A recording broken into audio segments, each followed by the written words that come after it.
Voltei mais um pouquinho. Esse domingo a gente tá na ativa, né? Aqui na unidade da MEG. E a gente vai falar um pouquinho sobre essa psicopatia, né?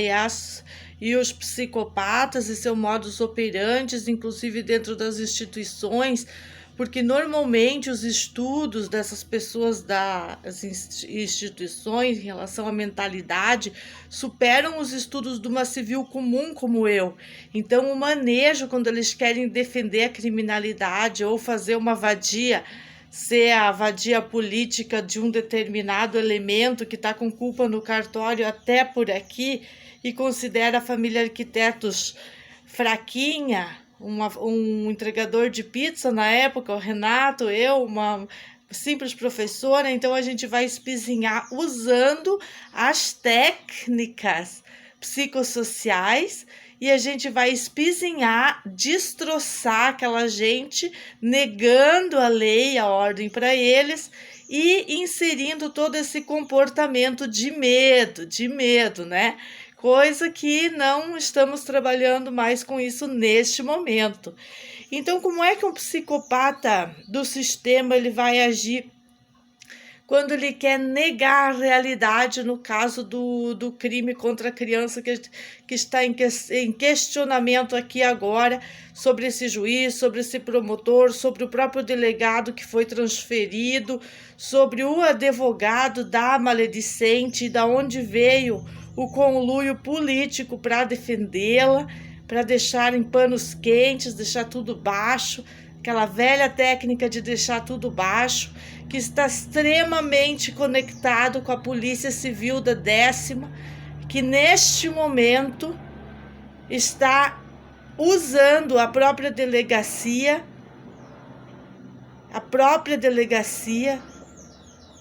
para conluio político com seus parentes e deixar mais coisa debaixo do tapete.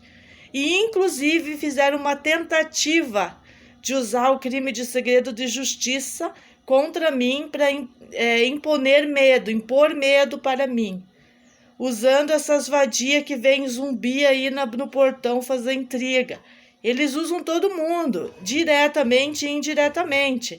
São psicopatas natos, conectados entre si. E por que eu posso falar e abusar de fala nesse sentido? Porque para a proteção dos meus filhos, eu tive que recorrer a estudos muito intensivos de neurociência. Eu tive que discorrer sobre o câncer, sobre origens de tudo isso e começar a conectar um pouco tudo o que estava acontecendo dentro do hospital, o que estava acontecendo dentro da nossa casa, em relação a todas essas delegacias que a gente estava passando de uma a uma, não tendo respostas, muito pior do que aconteceu quando a gente tinha o caso do bebê.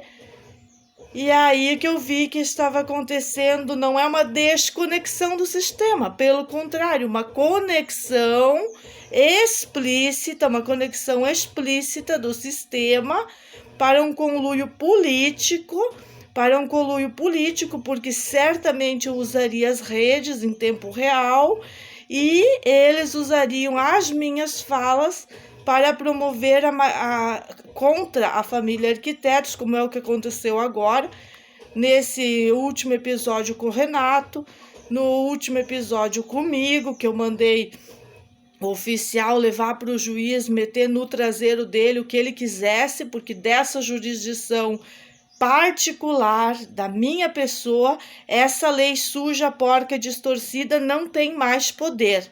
É a única forma da gente coletivamente, imputados de ações individuais, descaracterizar uma justiça que eminentemente não funciona, comprovadamente, cientificamente não funciona, e não ser destroçado. Porque a partir do momento que eu não reconheço mais essa justiça como efetiva, ela não pode fazer nada sobre mim. Ela não tem mais poder civil sobre mim. Nenhum poder civil sobre mim. Porque a gente vai ter que entrar em luta física. E aí que vem a coisa, que o oficial, ele tá munido de distintivo e arma. É uma covardia ele se botar como uma mãe de família. E é isso que está para acontecer. Nós estamos a essa beira do abismo. Porque eu já não reconheço mais o trabalho. Nenhum trabalho dessa justiça, a não ser que eles pegam todas essas coisas e me apresentam resultados. E principalmente com aquele boletim que eu fiz sobre a saúde do Renato, que dá a ele o direito de multar o Estado nesse momento com uma multa imensurável pela tortura. A gente está falando de tortura, a gente está falando de uma tortura coletiva e que, inclusive, inclui o processo de fazer um júri popular de um porte de arma e não fazer um júri popular de uma estrupadora em condição da proteção que estava sendo dada a essa delinquente e não estava sendo dada à família, enquanto a família estava sendo destroçada e investigada até no traseiro. A vadia não estava sendo investigada até no traseiro e nem o seu amante, porque, segundo as instituições de criança da época, tinha que amputar para ela, proteção a ela e o filho, por causa do risco que era, né? Ser vítima de uma mãe psicopata, de uma avó psicopata e de um legista psicopata.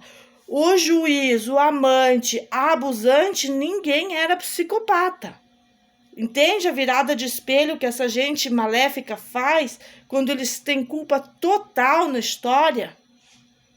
Então, quando eu digo que a minha família precisa proteção da justiça, não é uma invenção minha. Mas eu não tenho, por causa do conluio político. A gente não tem mais nada, a gente não consegue nem fazer um boletim de ocorrência usando o sistema, porque a hora que o Renato clica, já tudo que a gente fala é negado. É nesses níveis que a gente está vivendo.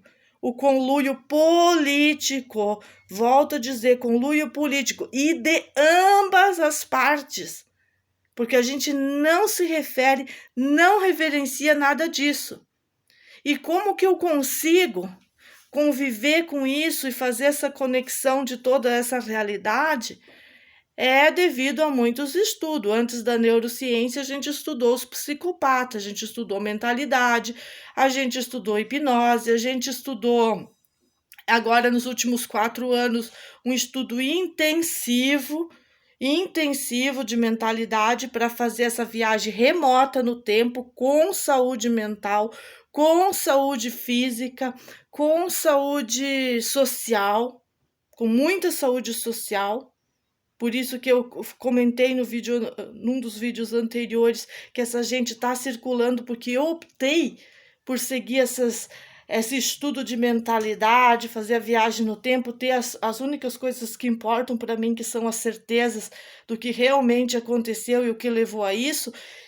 E eu já não cobro mais nada da justiça, eu só quero que a justiça seja desmoralizada como ela merece, para que a volta da moral venha com tudo. Porque os níveis de desmoralização que eles se deram, não sou eu. Eu não dei desmoralização para a justiça. Quem deu desmoralização para si mesmo é um cara que, com aquela caneta, com aquelas provas, com aquelas 500 folhas, decidiu pegar um dinheirinho, 50 centavos, e fazer o que fez. Obstrução da justiça. Impedir que as provas sejam analisadas, sejam aplicadas à lei corretamente e tudo mais. Como que eu cheguei em todos esses níveis? Estudando. Não cheguei a nenhum nível desse inventando coisa da minha cabeça. Desde o início. No início eu era uma mãe fresca, cheia de instinto natural, instinto de mãe, não dessas mães que vão aí pedir aborto, não.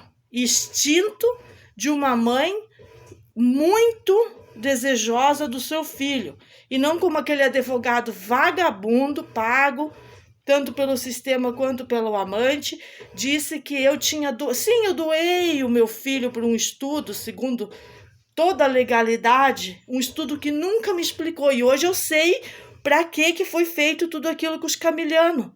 E você, que o teu nome também é, se eu não me engano, é Jefferson, pro advogado, de Arabutã, você não vai conseguir amputar esse tipo de espelho virado contra mim para favorecer aquela delinquente que te pagou. Você não vai saber por quê? Porque eu estudei mais que você. Eu fui além do direito, eu fui além dessa coisa de ser juiz, eu fui além de tudo isso. E agora vocês me devem explicações, vocês têm responsabilidade. Meu modus operandi é a câmera, meu modus operandi é o vídeo, é em nome de todas as crianças que não recebem justiça nesse país, que são usadas pelo sistema, pelas instituições de criança, principalmente por aquelas grandes que já não respeitam mais nada. E a gente vai até o final. Qual é o final? É eu que digo, é minha jurisdição que diz, porque vocês já não têm mais poder nenhum sobre mim, sobre a minha família, porque eu não lhes dou mais moral nem para pegar minha assinatura em qualquer tipo de situação, porque isso que vocês semearam, plantaram, jogaram nas causas aí, tá tudo explícito, vocês não conseguem mesmo que vocês me apaguem do sistema, eu vou ressurgir da cinza, mesmo que vocês façam uma covardia maior que a feita até agora, eu vou ressurgir das cinzas para dizer a verdade para vocês, porque uma coisa que não pode ser enterrada é a verdade deste caso e de tantos outros que a gente tem para falar por aí. E que eu acredito que a corregedoria já não tem mais também poder de limpar tanta merda desenhada de cabo a rabo dessa Santa Catarina. E olha, gente, eu estou em Santa Catarina, porque vocês não sabem o que é a justiça de outros estados. Vocês não sabem o que a putrefata justiça que temos em outros estados. Que fique bem claro que a gente só chega a essas conclusões estudando. A gente não chega a essas conclusões inventando. Agora, um cara movido pela psicopatia, pelo abuso, por tudo que é coisa que não presta, ele usa a caneta, ele usa o salário, ele usa as delegacias, eles transferiram os delegados, na época eles transferiram os delegados. Eles tiraram gente que estava trabalhando no caso, eles deram o tempo da audiência, foi um absurdo. E só fizeram audiência com a gente de tanta insistência minha e da minha mãe, senão não tinham nem feito, e foi já quando o Renato estava doente. Então, tipo, era um abuso, eles estavam tentando enrolar aquilo de todas as maneiras, porque a jurisdição de Concórdia, ela tem dono, é um escritório de advocacia, lá todo mundo é dono daquilo e aquilo não funciona. E mais detalhes sobre isso vai ser avante daqui para frente.